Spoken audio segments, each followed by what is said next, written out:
In the making of stars, times and seasons are very fundamental. In the rising of stars, times and seasons are very vital. And for everything under the sun, there is a time and a season for every purpose under heaven. When a farmer misses his planting season, he has to wait for the next one. Unfortunately, you and I don't have the next one, for it's appointed unto man once to die, and after that, judgment.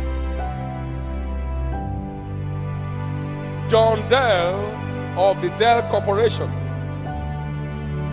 became president of that corporation at the age of 19. At what age?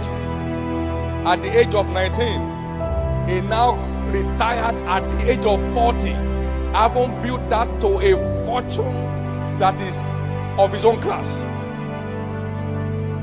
A number of legends in the faith, men, giants such as Kenneth E. Hagin, of blessed memory, Oral Roberts, Kenneth Hagin, all got on their feet in their teens, 18 and 19. 18 and 19. 18 and 19. Has God changed? Most Africans live to make a living. Very few live to make an impact because they are late risers, if they are risers at all.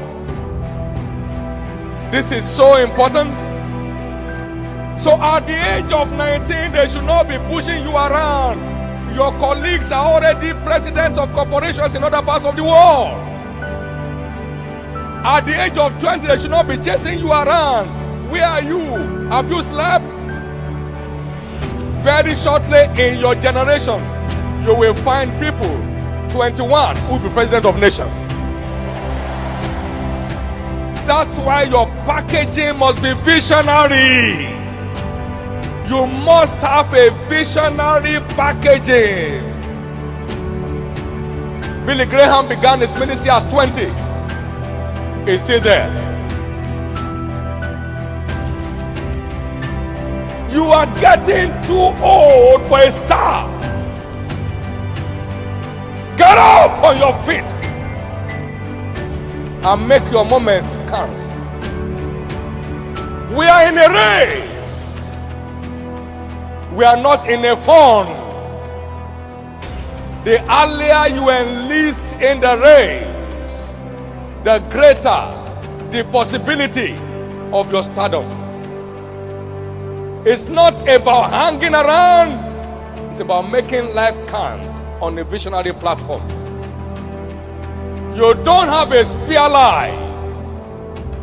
Strive to make the most of this only life you have.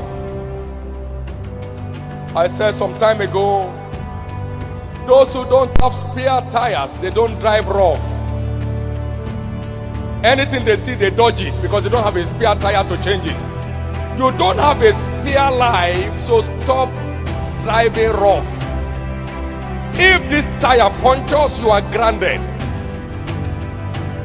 Stop living rough. You don't have a spare life. Stop driving carelessly. You don't have a spare life.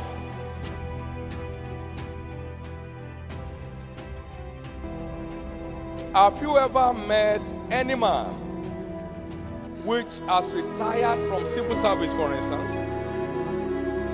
before embarking on professional footballing? That is, he's retired now at the age of 55, and they say, what do you want to do? He said, I want to become a professional footballer. That is past. The season for his stardom in professional football is over. It is impossible for him to be enlisted, talk less of imagine a star. Have you ever met a professor who was just retired from his university and is now out to enlist as a professional athlete to run 100 meters race or run 800 meters race? Is late. The season for enlistment is past. I'd like you to listen very carefully, because Paul the apostle calls it a race, and he also calls it as it were a wrestling. So fight I, not as one pit in the air or boxing. These are not things you can enlist in after certain season in your life. You are no longer eligible for enlistment after a particular season of your life. There is a season for enlistment. When you miss that season, like an old English adage, once an opportunity once lost can never be what? Regained. An enlistment season once lost can never be regained. Listen to me very carefully. I want to start you from this natural perspective before we go into scriptures. At a particular season in your life, you are no longer considered fit for enlistment in the race. You are no longer considered fit for enlistment in the race of destiny. You just begin to survive. The best you can do is make a living. You can't make an impact. There are multitudes in the world just making a living. There are few making an impact. They are the ones they call stars. This is very important. Almost every celebrity in the race of life got to know where they belong on time, and they stuck there. Almost every celebrity in the race of life knows where they belong on time, and they stuck there. They know where they belong and they stuck there. In the field of sports, no one ever gets up late and become a star. You never find a sports star that got started even at 30. So you can see time is running out. Timely discovery for striking accomplishment.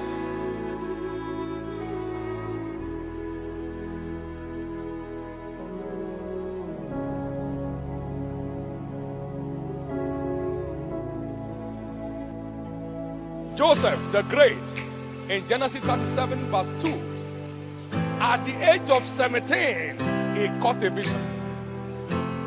And he was operating in the consciousness of that vision. So much so that when Potiphar's wife wanted to pull him down, he said, "No, I know where I'm going." The Bible records that it was at the age of 17 that Joseph got his dream. Now you are 19, you have no dream. You are 20, you have no dream. You are 21, you don't even know the meaning of a dream. You don't even know where you are heading for. And by the age of 30, Joseph ascended the throne. He was 30 when he stood before Pharaoh and became the prime minister of the land. Life is not about laughing and yelling. Life is a business. You are either making losses, recording losses, or making profit. If you are older than 12 and you don't still know where you are going, you are not in line with Christ. From the age of 12, he knew his father's business and he was hanging around it.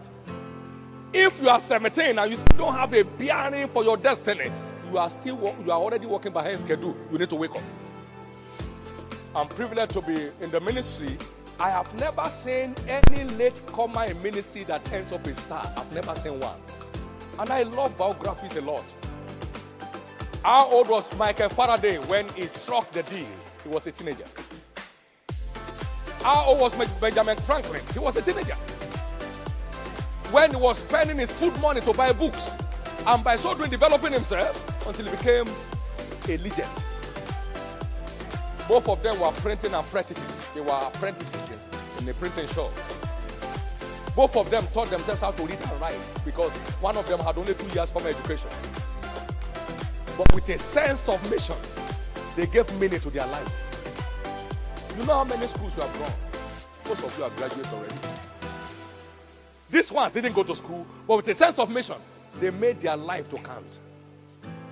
Michael Faraday, who never went to school, suddenly became the envy of his professor that he was a lab attendant with. He was a laboratory attendant when he emerged, a world-acclaimed scientist with a sense of mission. I'm happy you are quiet. Majority of you are already behind schedule. And the reason for this meeting is to dig around you and fertilize your life and let the star in you begin to find expression.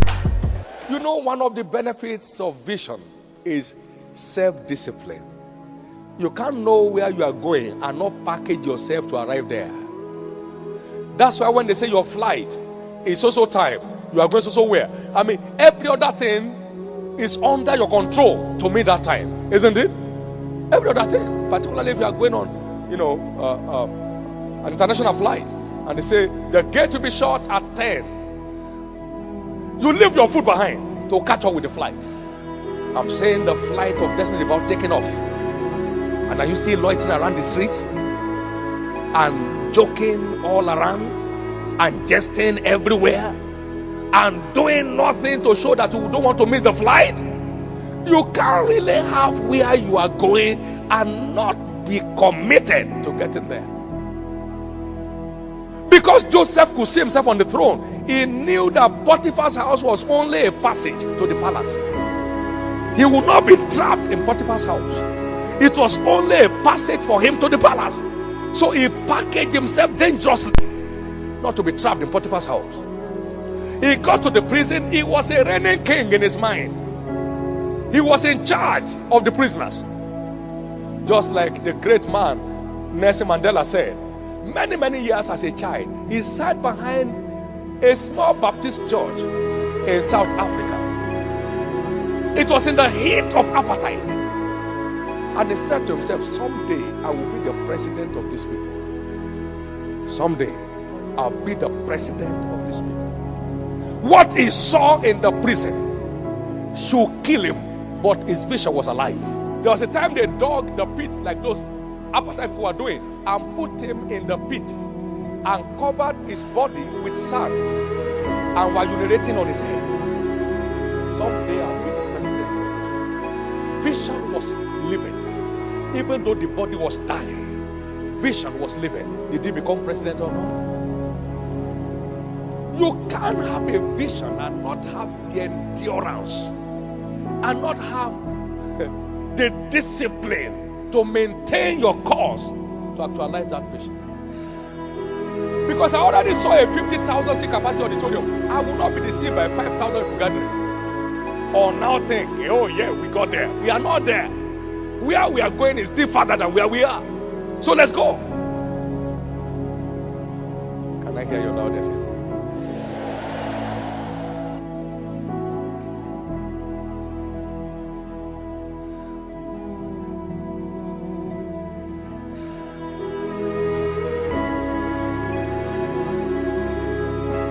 If we must not despise your youth, then live responsibly to make us respect your views. You can't be living an incorrigible life and expect us to respect your vision of being an apostle. We can't. Because your life does not portray what you are claiming to have as a vision. Let no man despise thy youth, but take responsibility to command respect. Take what? Take responsibility to command respect.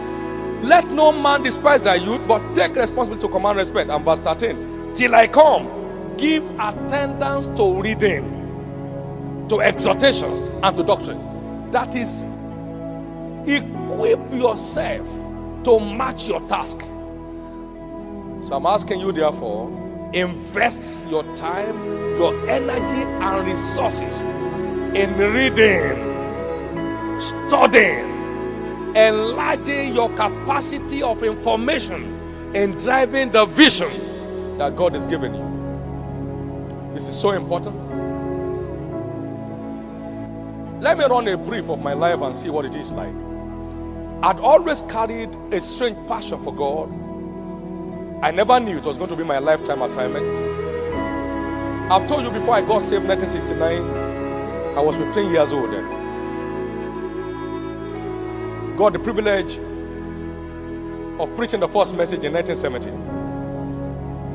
And from then I've had all kinds of opportunities in one leadership position or another in the body of Christ. At the age of 19, I was privileged to co-found a church, which was my first pastoral experience in 1973. I got to that village for a 71-day walk, vacation time. And I said, is there any church here? They said, no. I said, not even Catholic? They said, no. And I knelt down in my little hut. I said, Lord, may I never leave this village the way I met it. I had no calling to ministry. So we began evangelism, one-on-one evangelism. I had a friend there who could speak the language of the place. So Abraham and myself now became a team. That's why I say I co-founded a church. Abraham was the interpreter, I was the preacher. And so people gathered. And in 40 days, we already built a grass church. They were first meeting in our home, and then in 40 days we built a grass church. And by the day I was leaving, they handed over to me a mysterious gift, a lantern. The oldest man in the church presented that lantern. He said, the light you brought to our village, let it shine right on the wall. Now that was at the age of 19. We handed over that church to the UMCA mission when our time there was over, and they took over the church to carry on the assignment. I never knew my passion was only an expression of the plan of God that I had not known. Suddenly the mandate was delivered when I was 27. Now I'm 53. I've not wasted any aspect of my life. My prayer for you is that you get your bearings right on time.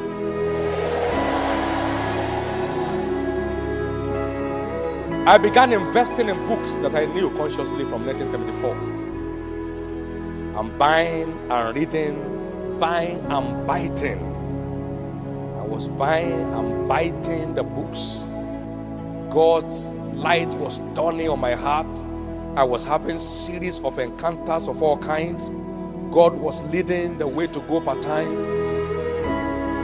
Bless God. There is no regret today. If God has not reserved stars for you, He will not have called you here. The fact that you are called here means you are already enlisted as a star. May you locate now where that star is.